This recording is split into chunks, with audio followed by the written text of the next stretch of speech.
कस्तो हो के छोड्ने कि नै म बाँच्नु सक्दैन तपाईँ म भने चाहिँ लक्ष्मी के गरेको यस्तो के गरेको यो को केटो हो जामा है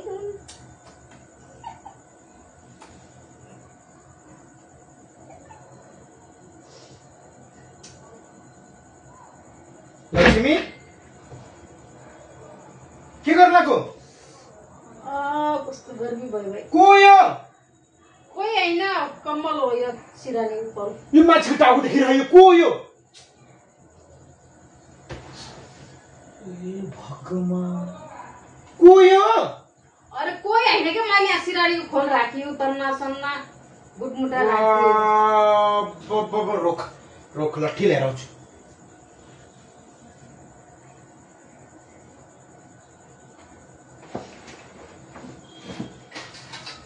को यो भन्ने बेला को यो अरे नखराम न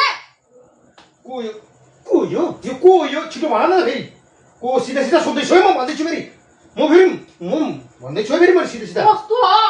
को यो भन सिधा मैले केही गरेँ हैन न हात उठाएन नि यसको फेरि म को के यो यार यसरी राखेर किन बसेको तिमी नबोल्नु है केसीको माया गर्नु थियो भने त मलाई किन बिहा गरेको थियो तिमीले अब त्यो भुलचुकमा भइहाल्यो नि त अनि म भुल्चुको बिहा यो को हो न को यो चाहिँ राम सच्ची भयो कति सम्मान भएको डर त भइसक्यो मेरो बुढालाई तपाईँ यो बुढा भाइको बुढा हो यो कसरी भयो त्यो बुढा तपाईँलाई थाहा छैन मेरो 3-4 वर्ष भन्दा नि बढी भइसक्यो लभ गरेको म अब यो बिना बाँच्न सक्दैन हाम्रो बिहा भएको 5 वर्ष भयो बिहा भइसकेपछि लभ गरेकी तैँले यहाँ आएर यही मलाई शङ्का लागिरहेको थियो तेरो 2-3 मोबाइल किनिदिएँ अझ मैले यही सेल गफ गरिदिएको छु अन्त घरै बोलाइ आइस त्यो बेङ्गलोरमा खाना जस्तै बिहा गरेको दिदी ल भनेर बोलाएँ कि यसका त ठट्री बाँधिदिउँला को यो यसको त ठट्री बाँधिदिउँ म किन नि भएर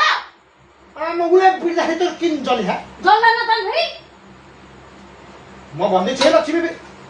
तपाईँ कोही छोदिनुहोस् न कसरी राखिस् को यो म खुरै देखाएँ मलाई भन्दैछु म साथीसँग कुरो गरेर छु अहिले म 4 तपाईँ जानु न बाहिर तपाईँ कहाँ गएको मान्छे होइन या यो मेरो घरमा म बाहिर जाऊँ अनि यो घर मेरो भयो यो आइमेको के पावर बढेको के पावर बढेको कि आइमेको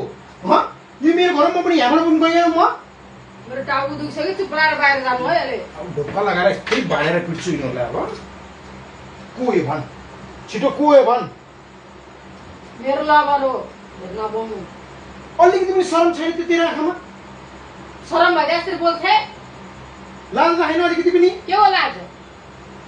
छे कस्तो दिनमा बिहा गरेर छोड म भन्दैछु फेरि कस्तो हो अझै केटा ल्याएर राख्ने आफै अहिले मैले यस्तो गरेको त मान्थिस् कि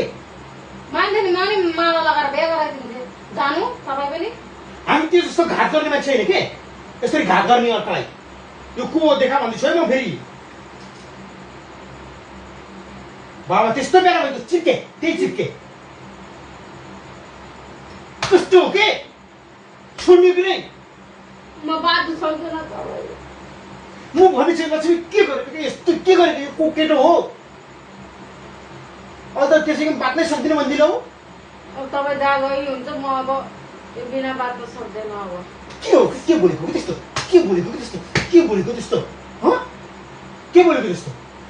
के भनेर के हानेको मलाई अब के हाने काट्छ हान्ने नबोल्नु है फेरि अब के बोलिहिँड्यो भन्छ त हाने के अधिकार छैन मेरो छैन अब यो मेरो रामको सिन्दुर किन लाग्यो कसले लगा एकछिन बिहा गरेर त फेरि किन आएको सिन्दुर एकछिन बिहा गरेर को हो कि यो मेरो मेरो माएर छिन्ने को हो यो छिन्ने को हो यो मेरो बुढी छिन्ने मेरो जोइ छिन्ने को हो यो पट्के पट्के मार्नु म पुट्की पुट्की फेरि किन जाने माछा को यो को कोही न कोही मलाई अहिले छिनो फल राम्रैसँग दिएछ हो कोही न कोही उही पुरानो कोही हो पुरानो कोही को म उसको टाउकोसँग फोड्दिन् को यो देख भन्दैछु है मैले राम्रो मुखले भन्दैछु अझै पनि बिहा गरेर दिदीउला गरौँ म ती चुप्पी यहाँ को त्यो या म चाहिँ के गरेको के यस्तो के गरेको थियो बाबा लाचा मुर्नु मेरो अगाडि चिप्की छैन यस्तो हरकत मेरो अगाडि गर्नु मात्र लाग्दैन जस्तो आने खान बाबु अनि के फुलमा लगा ल बे गरिदिन्छु म बे गरिदिन्छु ल ल ल ल बे गरिदिन्छु ल ल ल ल टिको लगाइदिए को यो खोलेर खोल खोल खोल खोल छिटो गरे को ए बट्टाबाट हान्ने दिदी रहेछ भन्नु पर्दैन मैले किन यस्तो गरेको तिमीहरूले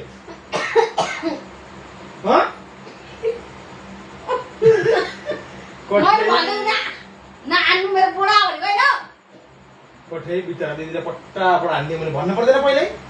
हामी दुईटा मिलेर पढाइ गर्न लाग्यो त बाबु यस्तो गर्नुहुन्छ सेटहरूले त पिटाइ खाइ त नि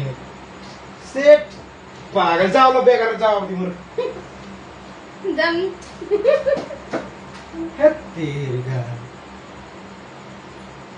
ल साथीहरु हाम्रो भिडियो भयो सक्सेसफुल दिदी र मैले मेरो बुढालाई यस्तो उल्लु बनाए कि मार पनि खायो मेरो त यहाँ ठोकिएर काटियो पनि ओठमा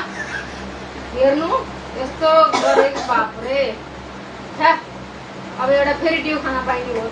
ल साथीहरु भिडियो मन परेमा लाइक शेयर फलो गरिदिनु होला मेरो दिदीको लागि मार खान भयो दिदीले पनि